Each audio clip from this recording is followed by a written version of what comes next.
Hello and welcome to the Daily Life Hero, the Inconvenient Truth podcast.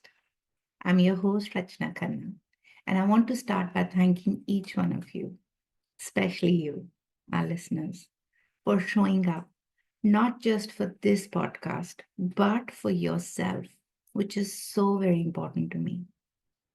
Whether you are going on a walk, you're journaling, or just catching up your breath between life's moments, this space is for you. This podcast is rooted in truth, the kind of truth that not always is easy to say out loud. I know. It's about what is really matters to you. What is it that you want to take home to yourself?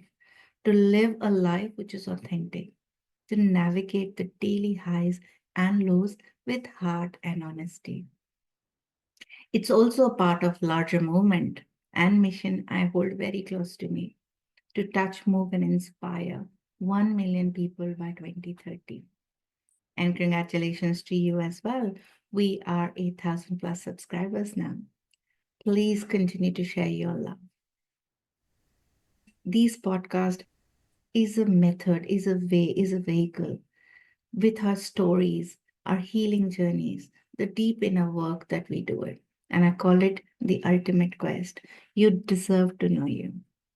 And today's guest is someone whose life story is truly echoes that very theme.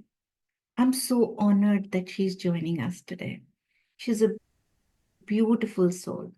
She's a well-being success coach who works with the creative industries, especially in screen and film. But her story, oh my God, spans continents, careers, identity shift, and even near death experiences. From battling personal demons to reclaiming her voice, now guiding others to thrive in their genius.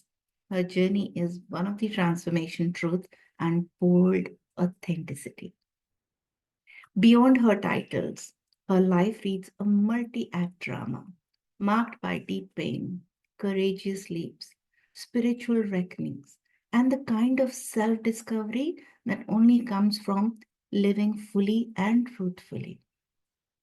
When I met her during the training at International Coaching Institute last year, right from the start, I just knew she carried wisdom that can be taught, that can be felt, that can be lived, that can be shared. Her journey reflects everything in this podcast.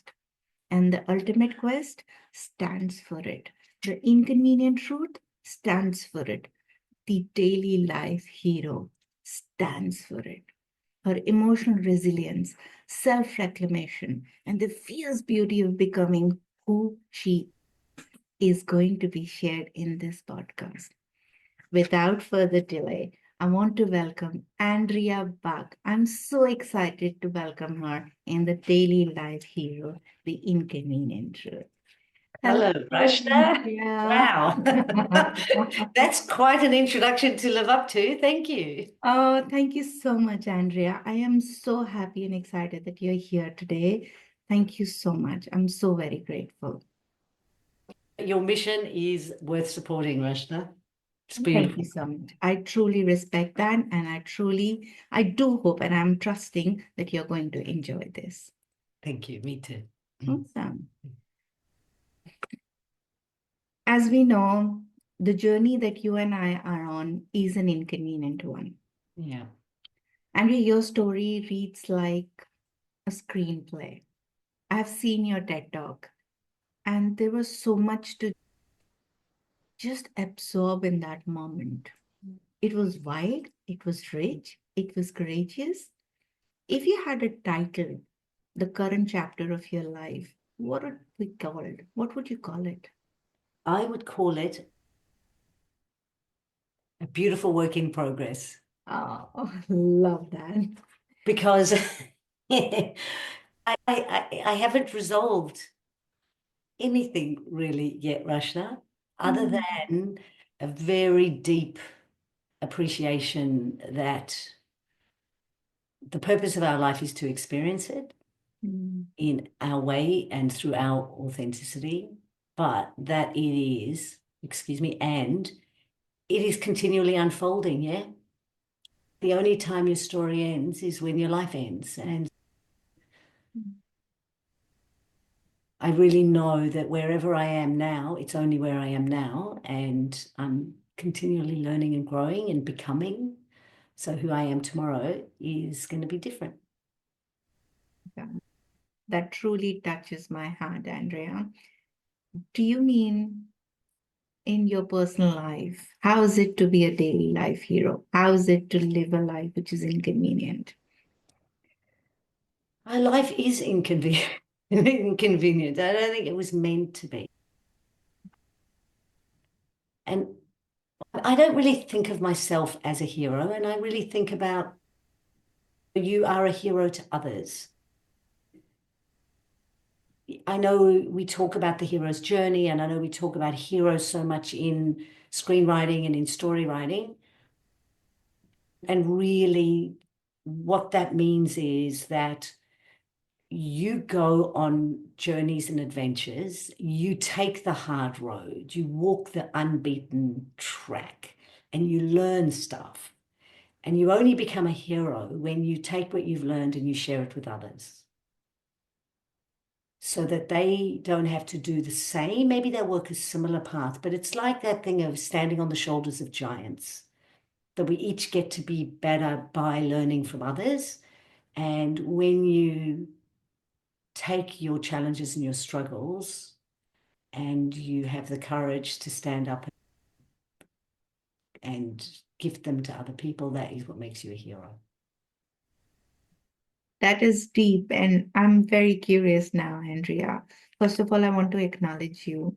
I know your story, and the way you're just telling, and I'm sure our listeners are now very curious because you spoke like a magician. Oh my God, I want to know more about you now. I want to know, I have witnessed it, and I want our listeners to know about you at a deeper level, that there have been so many layers of transformation Yes. from immigration, identity shifts in your family, to rebuilding after near death experiences. Yeah. What really helped you not just to survive, but to grow through these defining moments? Yeah. If you don't mind sharing with us. What an incredible question. Some of it was, okay, honestly, right? You are the inconvenient truth. You believe in truth. So there's part of it, Rachna, is not like I made a decision. Mm. There's a part of it that is I had no choice. And that is just like an inner drive. And whether it comes from eternal optimism or just refusing to accept that's all there is, and a desire for knowing more, becoming more. But if I think about with my relationship when that was a devastation when my husband revealed after we had two kids that he wanted to become a woman and the marriage fell apart. That really pulled the rug from under my feet. And I could see myself becoming fearful, bitter, and resentful because he never told me that he wanted to be a woman before he had two children with me. And so there was part of me that felt he betrayed me, that I'd given so much of my life and my youth and my efforts to our relationship and we worked together.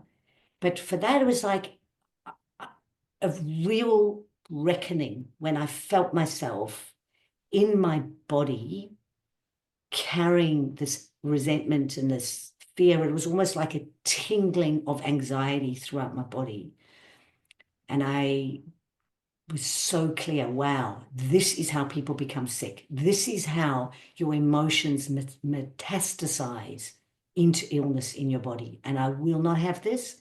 And nor do I want to be that person, because I've got two children And there was the dream of having the happy, healthy family, mum, dad, kids together. That was shattered.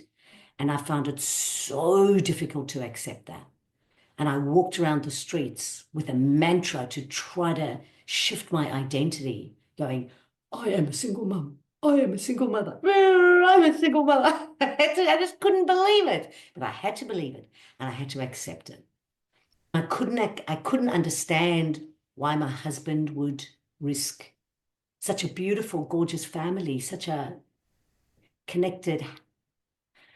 Anyway, I couldn't believe that he would risk us for so that he could experience being a woman.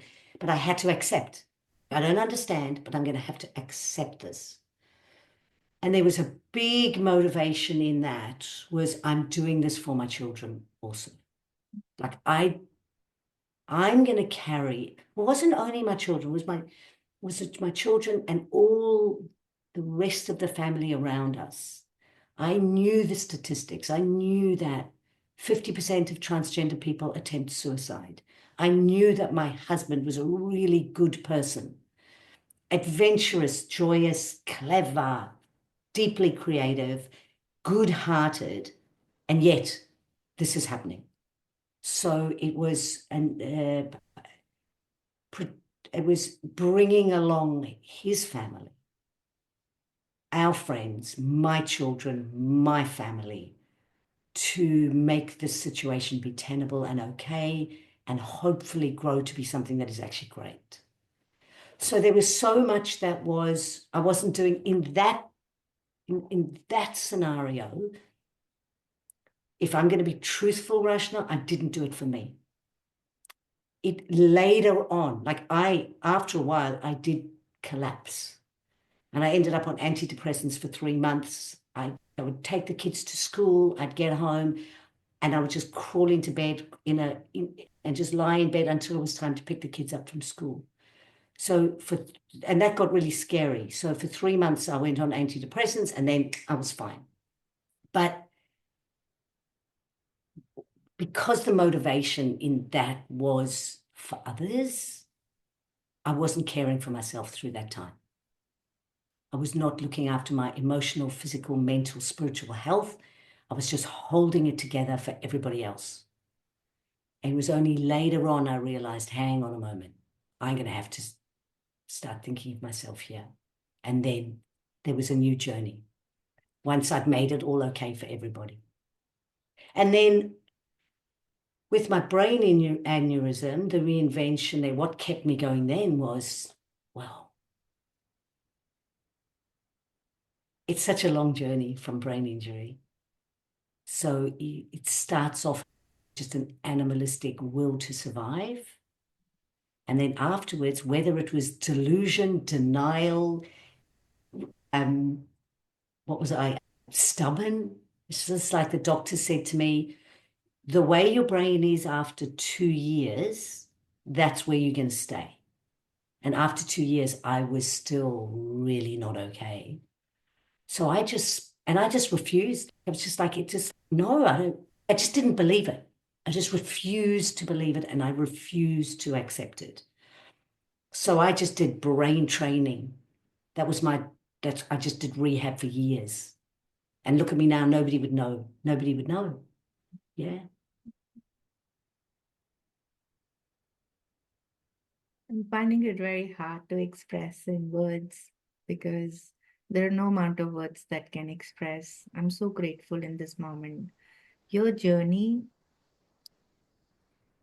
things that you have mentioned, I cannot imagine in that moment of time what you would be going through. Yeah. And I want to acknowledge, and I want to take this moment, and I really want to see you. I want to acknowledge you. That thank you. We are learning what is the highest intention of something that happens in our life. There is always has to be something positive. Yeah. And when you're sharing this, and now I see you, I did not know your story when I met you, but I know that there was a spark, something deeper, which I don't know at that point of time. I am so grateful, Andrea, and I'm sure our listeners, our people who are connected to you are so grateful to you that you carry the grace. Having a beautiful family is something that people dream for. They're happily ever after. You had that. Mhm. And then you realizing what your husband mentioned, you used the word there was no rug beneath us. It was gone. Yeah, You did not know what to do. yeah. You were in denial, you did not accept, you were stubborn, and there was so much more that was going on. And there are people right now who are going through this. Yeah. Rachna, is it okay if I just add something to, because it's Please, really please, relevant to what you just said now. please. With the rug being pulled out, was part of what was so hard was I lost trust in my own ability to see the truth. Like I was married to somebody and we shared a film production company and we traveled the world. Like for 12 years, we were living between South Africa, the Philippines, Los Angeles. We were always going to new places where we didn't know other people. So it was he and I. So we made movies together, we had a company together, and we were married. We had two children together, and I didn't see it. I did not see that I was not even married to a man. I was married to somebody pretending to be a man who every moment of every day wanted to rather be a woman. So what it does is you can't lose faith in yourself, right? But you can get it back. You can gain that back. So when you're talking to your listeners, when you're thinking about our listeners, really the real your courage comes from trusting yourself. And when you realize that everything that you see out there is either what you are bringing to the situation, your own lens, or what other people let you see. But if you can trust yourself enough, like even if really difficult stuff happens, I can handle it. Mm, You're not going to be living in fear. You're going to live in much more in curiosity. Like, what is going on out there? Is this really like this person's talking? Is that right? But be lighter about it because you're curious about it rather than bracing against potentially getting hurt. Yeah. yeah, that was beautiful. And that's exactly what was my next question to you. Okay. Having gone through so much, and that journey must have been so difficult. And that's why I say it must have been so inconvenient for you. Yeah. That was an inconvenient truth for you. And your ultimate quest to know you started. Not maybe you were not aware of it, like you said in this moment, that your ultimate quest to you was your in your unawareness that you did not trust yourself. But Yeah. when you started trusting yourself, that was the pathway to you, and you made it through. And the woman that I see I'm talking to is different. Mhm. And that's exactly what I want our listeners to know, that despite the fact it is inconvenient, despite the fact it is hard, it is difficult, we can do it because we can. And if we can, we must, like you did, Andrea. Yeah. Andrea, I cannot, and I'm so curious now. I'm so excited now. I want to know everything about you. So that how did that happen? Before we shift, because I don't think we touched upon at that point of time, how was your life in your profession? What were you doing professionally so that our listeners know exactly? Yeah, sure. So This was you mean at the time that yes, we transitioned and all that happened? Okay. yes, yes. So we had been living in LA in Hollywood for 6 years.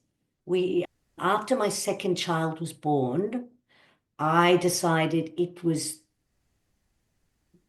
too much of a compromise to be living so far away from family because, like you, family is very close to my heart, and connection to people is like one of my most important values. Um, and look, honestly, it, it's a struggle. Like the film industry, there's so much challenge, insecurity of income, so competitive. It's almost necessary for you to sacrifice your life for the glitz and the glam and the success of the industry, right? And my husband and I had a very honest conversation about, hang on a moment, we've lost life. We are on the treadmill of pursuing success Mm. at the cost of so much, and I don't want that. Mm. So what it was, the question was, if we um, if we fail at what we are striving to achieve, how will we feel? And Mm. I would have felt devastated because I was sacrificing so much. So I said to him, why don't we shift how we're living our lives?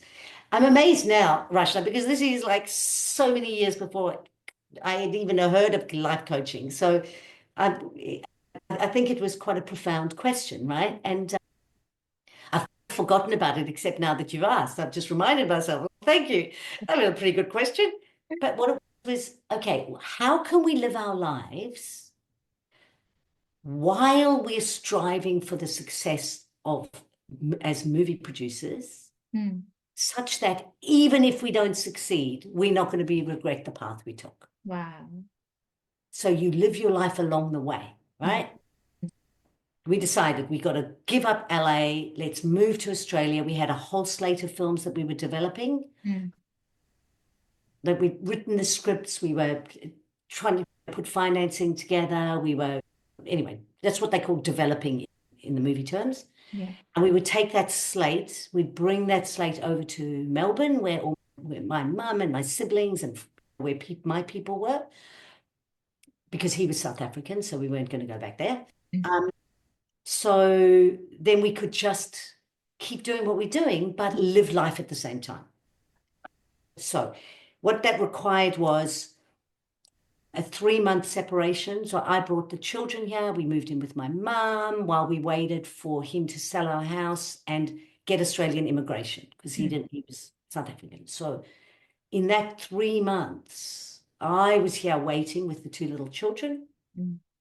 I'm excited about starting afresh. Meanwhile, he was exploring his gender, going out with people, seeing a psychologist, because we had said, because I realized that we'd let go of a lot of our core, right? Like he used to be a really adventurous mountain climber, whitewater canoer, opening routes in Patagonia and doing free climbing in Cape Town. Amazing adventurous stuff, extreme sports stuff. But when we were in LA, none of that was happening. Mm. So it's okay, we got to get back to our core. So I realized that my challenge of let's be who we are, let's get to the truth of ourselves, Mm. brought about the end of our marriage, because his core and his truth was Mm. he was living a mask of a man, and that's not who he was. So anyway, so what happened? So that's where we were at. So when he got back from LA, it was like on the same day. So, oh, I've got something I've got to tell you. Yeah, okay, what? Oh, no, it's going to take me a while. I'm like, I've got time. What are you talking about? Oh, no, look, it was really heavy. And he said oh, look, it could take days. I could explain it to you. It could be genetic. I don't know. I don't really know what it is. So then I started getting really frightened. What do you mean genetic? Are you sick? Could the children be ill? Have they inherited it? What are you talking about? Mm. Day one back, that that conversation started. And then he told me. And then work basically stopped, because that was like life imploded.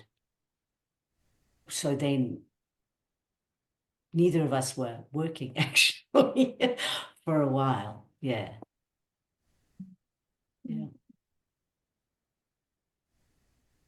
I respect that, and I truly admire you that you're sharing this with us, and I'm sure our listeners will thank you for this. Transitioning into the period, facing the reality which you never envisioned this is going to happen. At the same time, It is so beautiful that you wanted to get back to your core. And the important question that you ask, who do we want to be? What is it that you want to achieve in life? How is it that we can achieve in life that we are still connected to ourselves? These are some profound questions that you asked. Yeah. And I'm wondering, because you said your professional life was at halt, there was potentially you have your family at that point in time, right? Your two young children, and you have to sustain. What was it like? And I, in our future questions, maybe if you don't mind answering about your brain injury as well, what happened and what changed, and how did you transform into such a beautiful person who you are today, so that we really know there is a pathway to it. There is a pathway to it. We're just not talking here just because we are in a podcast and we have to talk. Because this is a solid transition that you have taken in that very moment when you did not know what life would look like after this reality of life that you have been told. You did not know. How Yeah. was that transition period? And because you're serving people in media, in entertainment, what is one thing that kept you going? That, okay, this is what it is. How did that transition happen? If you don't mind sharing with us. Yeah. Goodness me. I don't know where to start. Okay, so look, the none of it happened quickly. Mm, There was a, a, a real, okay, inconvenient truth. Yeah. Okay. Getting really honest. Both of those big things that happened to me, I felt a sense of shame and failure, and I refused to accept who I was left as. mm, So, is it ego, or was it like I can't even know, like an inner drive to find a sense of peace and calm? And for me to find, it's not for me, peace and calm is not easily found. mm, And it comes only to me when I feel I'm on the right path, I'm being authentic, I'm giving, I'm facing life from my own heart. mm, And that's not easy to do. With the breakup of the marriage, I was quite afraid how the kids would be because it was such early days. We're talking 26 years ago now. mm, So we didn't have trans people, we didn't have non-binary, we didn't have an understanding of what it is to be transgender. We didn't even have that terminology really. I went to gender specialists and psychiatrists and children's behavioral specialists to try to help me know, how do we deal with this for the children? Do we tell them? When do we tell them? How do we tell them? Is it better if Duncan remains as a man and cross dresses on the side until the children are a certain age, or what? Nobody could help. Nobody could tell me. There was no information. Everyone we went to was much more fascinated and interested to know what we. So we'd go and pay a counselor to teach them stuff, and we got to a point where okay, I'm on my own here. mm. I got to find my own path. Wow. There was a fear in me. What does this mean for the children? How are they going to be? So I was too afraid to go to work because I thought, if I'm going to be here if the children need me. So Mm, I worked and got back to, we were writing a movie about it. We wrote a movie called Bury Me Tracy, which was based on, and you saw that in the TED talk, right? Talking about based on a husband and a wife, and anyway, just about this our journey with Duncan being wanting to transition to being a woman, but it was fiction. The whole story was fictionalized and made into a romantic comedy, but it was really real. So I was doing that kind of work, but to get a job that would require my commitment to time, and if something happened to the kids, I wouldn't be available. I just wouldn't do that. I wanted to be an available mother. Mm. And like, I was just like, even today, sometimes I wonder, was that the right decision? I don't even know. Mm. But you just do the best you can do at the time. Yeah. So career-wise, it made it way, way harder for me. Mm. Now I can't even remember what question I'm asking, Rachna. Question am I That's all right. answering? That's all right. I'm here. I'm here. I'm holding for you. Thank That's you. okay. So, Thank you. Andrea, my question was, you have answered it partially, in all honesty, that the transition period Oh, was, the transition, yeah. yeah, the transition period was difficult. You were trying to get back to life with whatever resources were available at that point in time. Because, hey, 26 years ago, 26 years ago, and I hear you, I see you, Andrea, because these were not the things that were spoken. These were not the things that people could hold space for you and tell you that it's okay.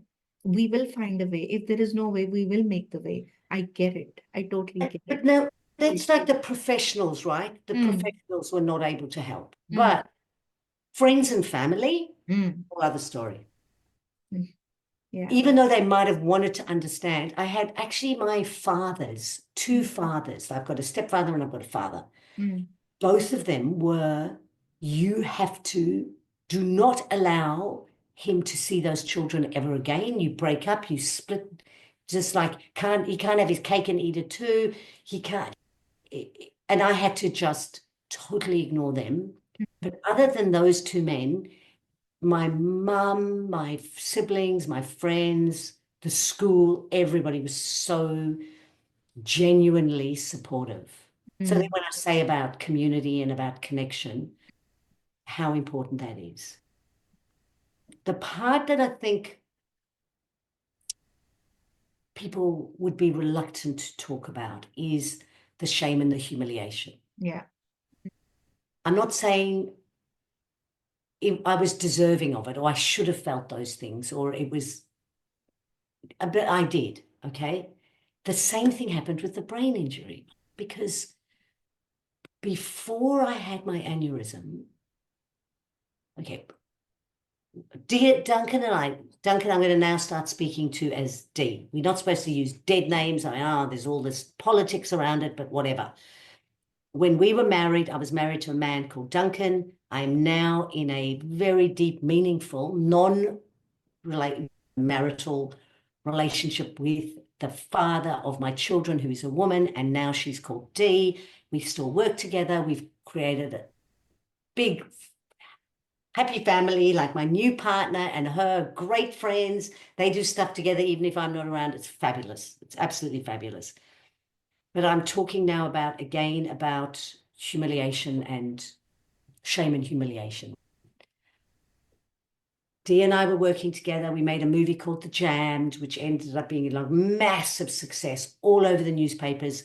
Dee was nominated as the 100 most influential Melbourneians of the year. We won 7 IF awards and all these AFI nominations and got it screened at the United Nations in Geneva, in the Parliament in Australia, changed laws around human trafficking, saying that sex slavery is now a crime, massively successful. Yeah. Then we made another movie called 10 Terrorists, and I was the producer of marketing and distribution. So we were like really going, right? Like working really hard. I hit the floor, no warning. All I knew is I was putting on my makeup, getting ready to go to Christmas parties, 2 or 3 Christmas parties that night. The next thing I know, I'm in hospital, in bed. I've got all these people around me. My children have been brought in to say goodbye to me because I'm about to go in for brain surgery. and the doctors thought it was unlikely I was going to survive. So my children were brought to say goodbye. This is the end. So that's but I've gone from high functioning. Then when I come out of hospital, I can't operate anymore. So it took, it, it, I just remember a moment like I was working as a house cleaner because I couldn't even get onto disability because that's another whole story. But I was put onto New Start, which is the amount of money I was getting it was half what my rent was. But like, I'm a single mom, like I'm paying rent, raising my two kids, sending them to school. So I had to do some other work, some cash work, I'm going to be honest, because it was just financially the only way I could. Anyway, so I was working as a cleaner, but I remember I was cleaning the apartment of one of my best friend's daughter's apartment, holding a toilet brush, cleaning the toilet, just thinking to myself, oh my God, this is what my life's come to. And so I didn't realize it at the time, but I can see it so clearly now that I was equating my self-worth with what I was doing in the world. And what I was doing was I was a house cleaner. Now, there's no judgment on house cleaners. However, I had other aspirations for myself. And I felt a failure. I felt that I couldn't, my cognitive function was like way down. I was getting tired all the time. I couldn't go and get a job because I had to sleep 3 times a day. This is all I could do. So I felt shame and humiliation. So similar feelings, right? So when you ask what inspired me, maybe it was so I could get back to feeling proud of myself. And I'm not saying that's a good thing. Maybe it was a moving away from motivation. I don't want to feel ashamed of myself. I want to feel proud. I want to feel that I'm living my life somewhere approximating my potential, I think. Yeah. I have goosebumps right now. It is an epitome of resilience, focus, determination, Yeah. want to do it. And what I'm hearing, Andrea, was maybe it was not to be proud of yourself. Maybe it was to feel yourself. Yeah. Maybe at that point of time, you just wanted to be you, who you are today. This was a calling for you. This was a calling that I remember when you were sharing your that moment of realization that with a toilet brush you're cleaning. I remember I was at a bus stop. I was crying out loud when I had to get my daughter from the daycare and it was 6. I could not afford even $1 to pay extra to the daycare person because I wanted to save as much as I can because I wanted to survive and just do things that I wanted to do. And in that moment, I was on the bench, bus stop, crying out loud. And my daughter is watching me. Why are you crying? And I said, I did not sign up for this. My life is not meant for this. And I saw that in your story. I heard it touched my heart when you said, this is not me. And you are meant for more. And you were meant for more. And this is what you did for you.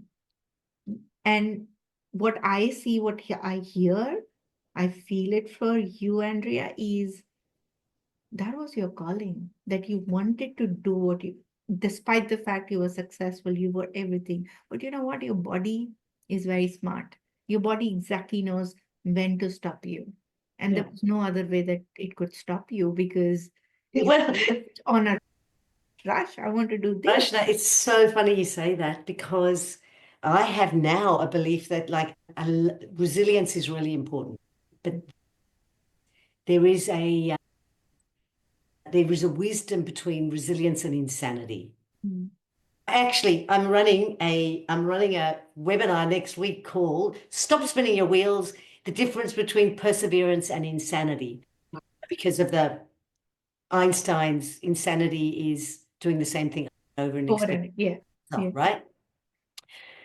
So being too resilient is not necessarily a good thing. Yeah. And what is the wisdom? Like, I think I am a really strong woman. Like, I really am. Like you saw with my TED talk, I Yeah. fell out of a tree onto my head and cracked my skull. Had a cerebral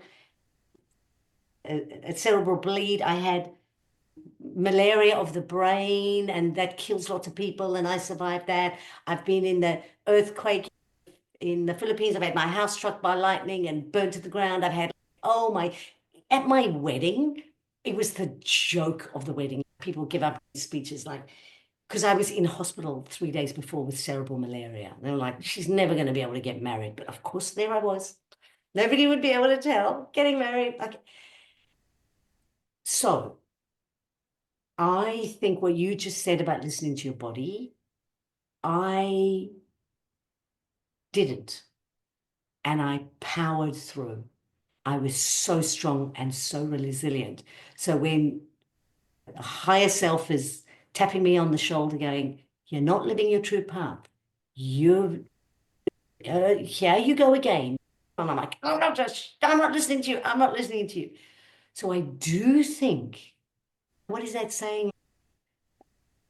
I think it's Gay Hendricks says, you'll either, the universe will talk to you either with the tickle of a feather or the whomp of a sledgehammer. Yeah. I needed the sledgehammer. Yeah. And I do think that my aneurysm was the biggest wake-up call. I mean, that I'm not dead, Rachna, is quite a miracle. Mm. But maybe that was never the point. Maybe I never was going to be dying. Maybe it was just stop, reset, and restart all over again. Yeah. Mm. And you said it. It was. Our body is so smart and intuitive that it was never meant that you're going. It was meant to stop you, pause you. Hey, Yeah. yes, it took time. I'm sure that experience, nobody would want to have it. But No. what we learn in our school and in our coaching, that both of us are very passionate, that now the research is showing us, the science is showing us, it is coming out in papers like Dr. Joe Dispenza, Dr. Gabor Mate, they're talking about it, that the more you connect with yourself, you create that ease in your body, which means you are far away from getting a disease in your body. Disease is something that when you're not at ease in your body. Yeah. And we keep saying, like you and I are talking, that our body is very smart. We have to start listening to our body. Yeah. Pause. I remember I had bad, severe headache 3 days ago. And it was a total shut. When I have a headache, I just cannot function. And then when I woke up and I said, okay, my body is very smart. This was the calling for me to just not do anything. I do not know if you know this. I'm moving into my beautiful home in few weeks' time. Partial move has happened. There's a lot going on. And especially in the journey like you and I are, this is a beautiful thing. And I am going for it. Nobody can stop me. This mission is very close to my heart. And for you, what you are doing, like your webinar, oh my God, that is going to change lives. If not lives, it is definitely going to seed that you're meant for more. Yeah. Start listening to your body. Your body is crying that please take a pause. Just get back to yourself. Yeah. And people, the people who do not know how to do that. And that's why our role becomes so important. And I feel absolutely honored that I'm able to hold space for so many people, just like yourself, Andrea, that you do it in your line of business, your industry. It is difficult because it is very uncommon for people to reach out for help.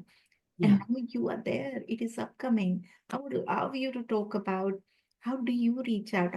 How do people reach out to you that they got help, which you did not 26 years ago. Yeah.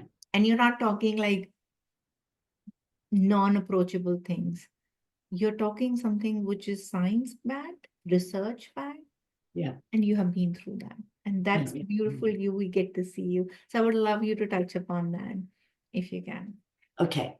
So what am I touching on? That was a big, beautiful, Yeah. but So you're is that touching how people reach out to me? how the webinar that you're telling, and let's start listening to the body. How do you help people? What is Okay. your line of business? How do people see you? And what is the transition that Yeah. you're able to give it to them? Okay. Amazing. Amazing.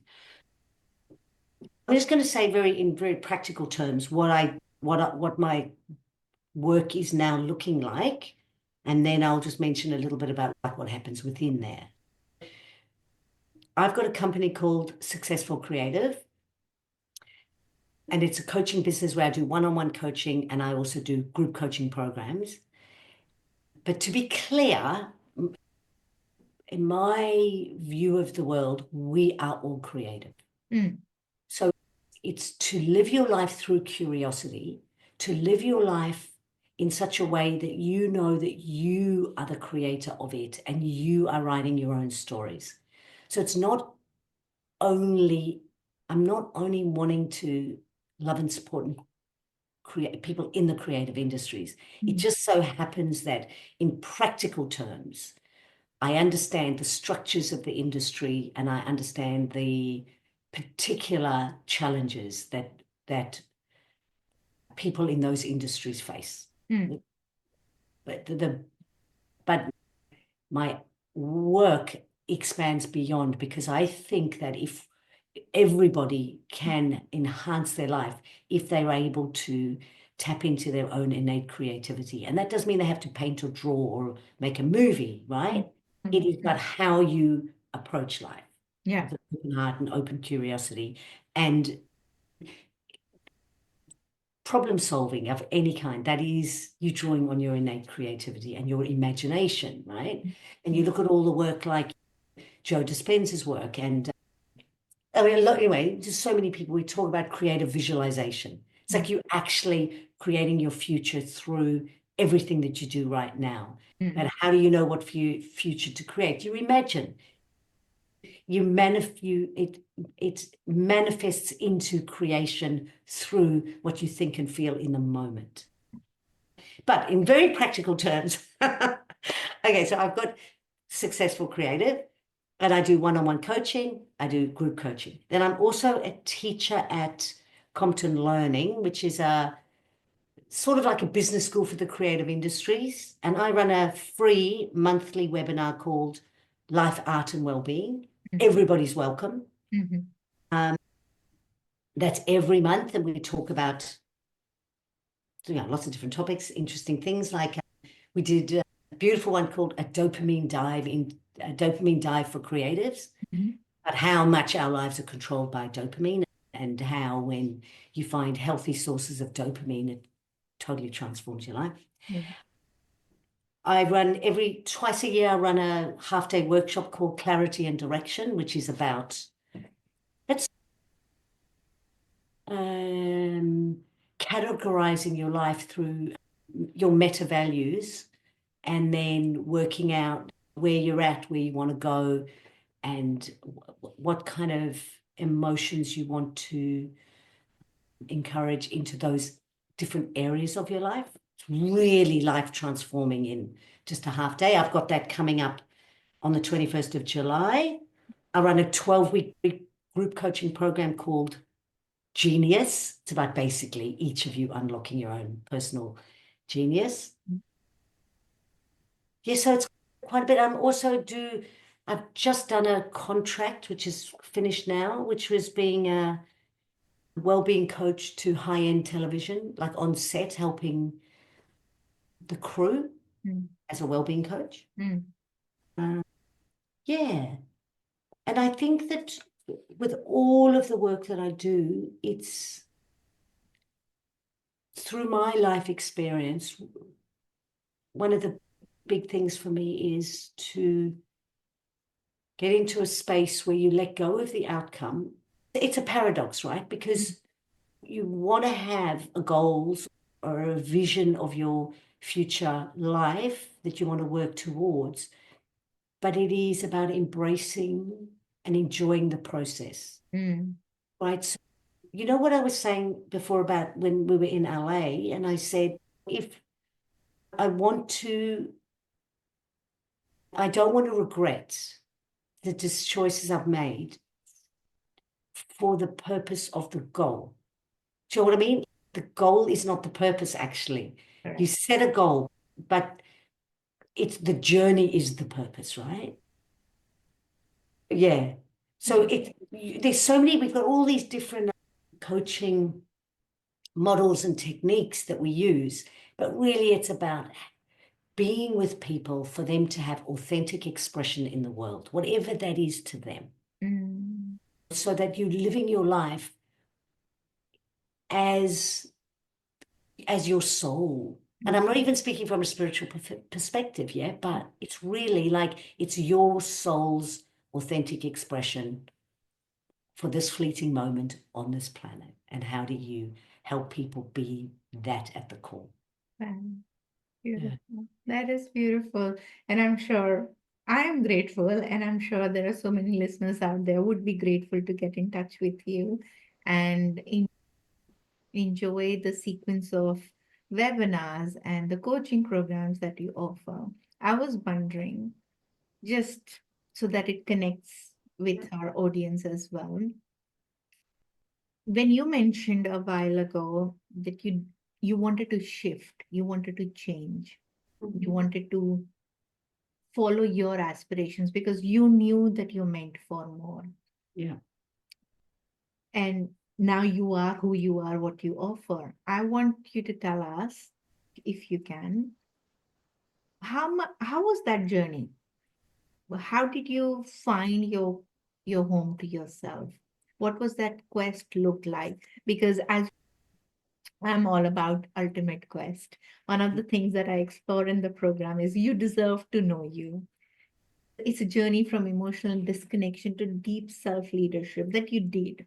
Yeah. And I so deeply resonate with it. I want you to shed some light that what was your journey in that period look like? Where did you go? How did you enrich yourself with the soil you needed?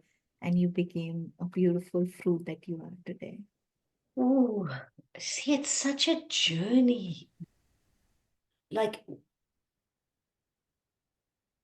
when I started accepting everything as part of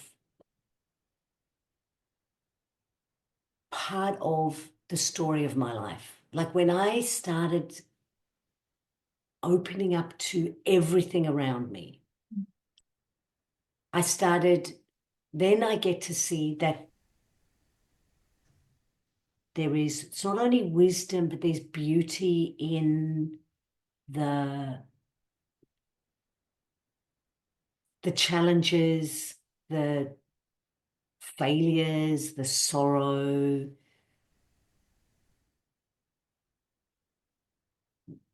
Then I'm able to open my heart to say, okay, now I can really look at everything Mm.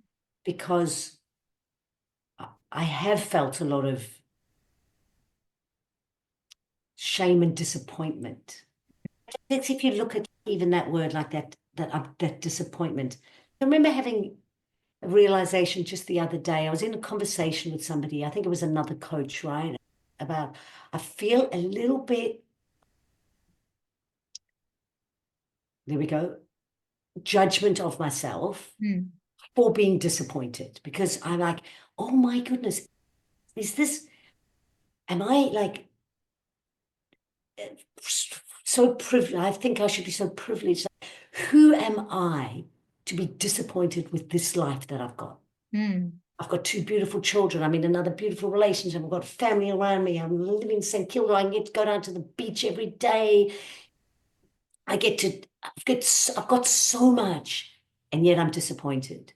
And Mm. this person said to me, no, that is what drives humans to want more. So it's that kind of idea, right? Drop the judgment.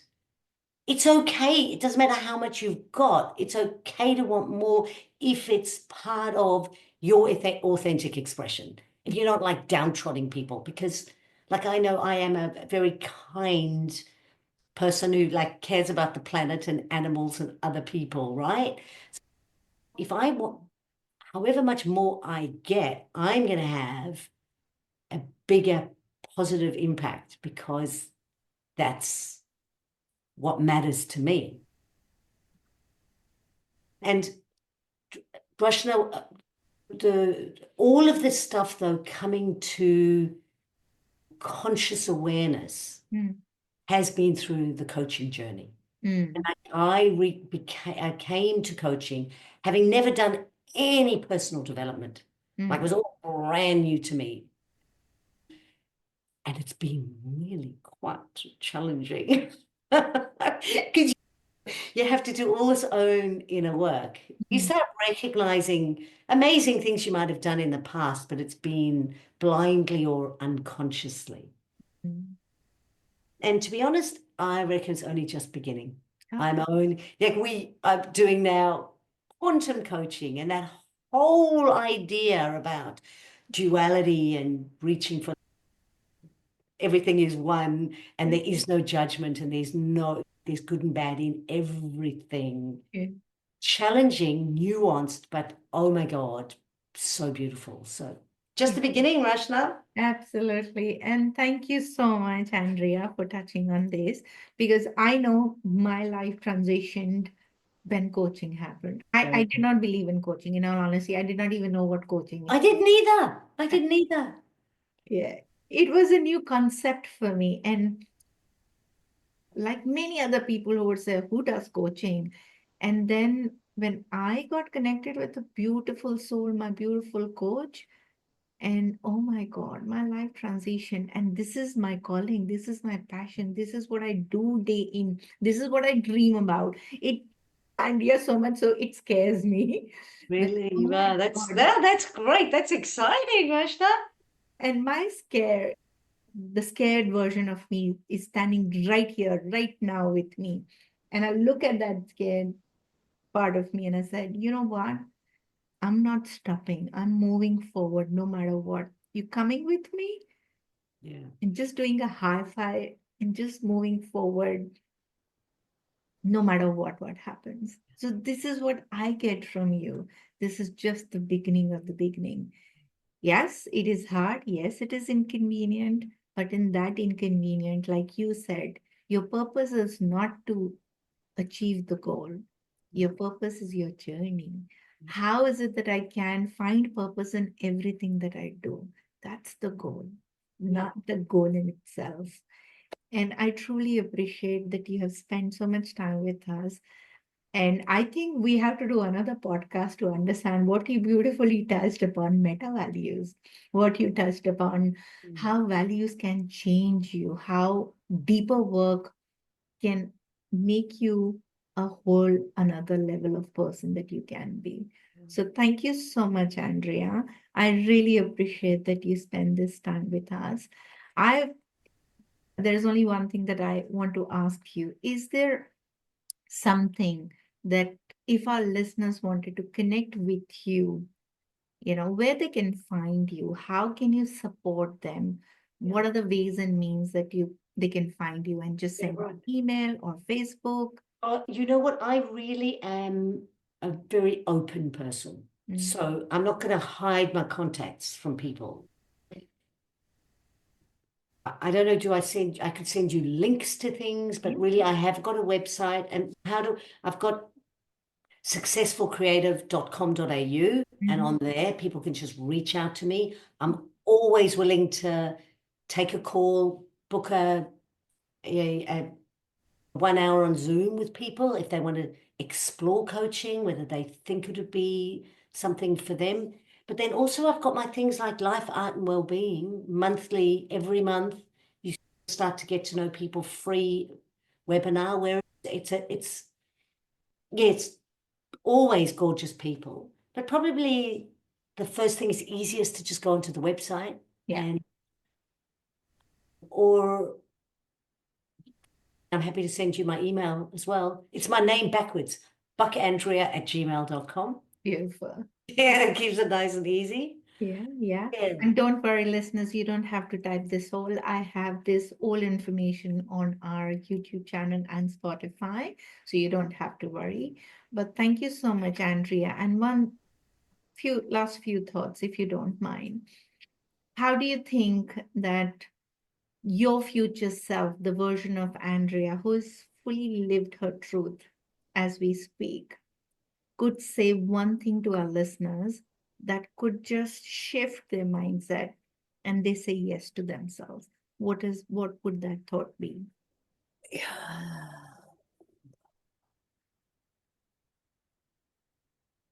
I think it is you are worth the effort. You are worth fighting for. Like self-advocating. But my biggest thing, I think my Achilles heel, apparently this is how, your message comes from your own personal struggle, is the self-judgment and second guessing and being hard on yourself does not serve the world. Mm. We are all children of God, and us shining our light supports others too. So I don't play small. If you need support, you reach out, you find people.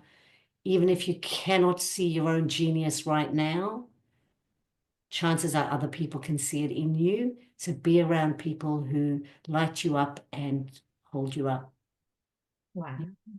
That was beautiful. Absolutely amazing. Thank Thank you. you so much, Andrea.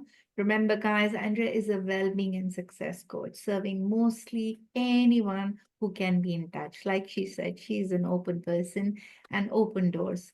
Anytime you want to get in touch with you, make sure you get in touch with her. Thank you so much, Andrea. Thank I you. always love to say this, how you do small things is how you do big things. And like you said, you know what? Pain is inevitable. Suffering is a choice. Always choose you. And that's what Andrea's message is for all of you. Don't hold back. Just go on. Choose you every time you get a chance because that's the ultimate quest for every human being on this planet Earth. Yeah. Watch you on the other side. Keep watching, keep sharing. And thank you so much, Andrea, one more time. It was a pleasure, and I can't wait to rock with you one more time in future. Have a wonderful day. Have a wonderful day. Bye.